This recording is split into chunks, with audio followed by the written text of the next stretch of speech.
Charlie, let's start off with how you heard about Ibogaine and what brought you down here.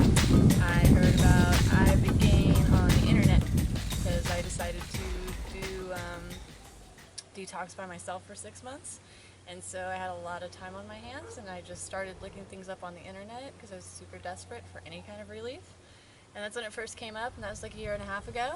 And after 6 months of not feeling any better while trying to get off of opiates by myself, I just kind of wanted something that was going to work. And so I started researching more deeply like 8 months ago, and called pretty much every Ibogaine place that exists and spoke to every single person that I could get a hold of, and then that's when I stumbled on Lex. Okay, so tell me a little bit about, just like your hopes and fears going into it, and what was, I guess, the most important part of why you were doing it, maybe? Okay. Well, my hopes were that I could, I guess, have my life back, not be a slave. I've been on opiates for like 6 years, and it's kind of a soul killer. I'm a big fan of my soul, and so just kind of hoping to get that back. Hoping to give a shit about life or really anything anymore. And I guess my fears were. I had every fear you could think of. Going to another country and Right. Spending a bunch of money and having it not work. Like maybe I'm some exception and it's not going to work on me. Like the trip itself, that sounded terrifying to me, because as comfortable as I've been feeling my body full of opiates, like anything that's unknown to me is really terrifying, and I don't like to be out of control. And so that sounded really frightening to me.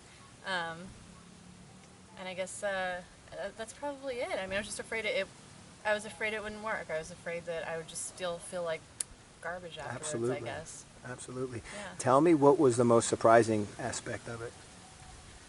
Well, there were a lot of surprising aspects. I didn't get any of like the psycho-spiritual stuff. First of all, Okay. It wasn't particularly comfortable for me at Right. all. I'm clearly a small person, and so it really took a lot out of me. And I guess after watching all of these tutorials, I'm thinking I'm going to go and see these amazing things, and the next day I'm going to feel super awesome, and that definitely wasn't what happened. I had a few days where I felt awful. But I guess the surprising thing was when I finally had a good night's sleep, and I woke up and I didn't need anything, and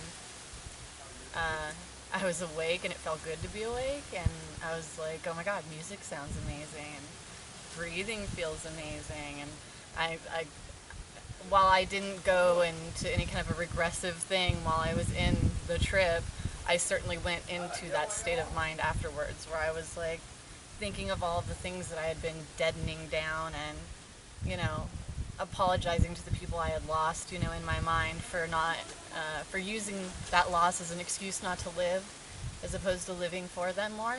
And so I'm gonna get all choked up. And had a lot of those moments, and it was really beautiful and freeing to feel those parts of myself again. My feelers are working. Yeah. And it's really awesome. It feels good to be back, huh? Indeed it does. It's the Right land of the on. living. Awesome. Yeah. Well, thank you so much, Charlie. Thank you so much. All right.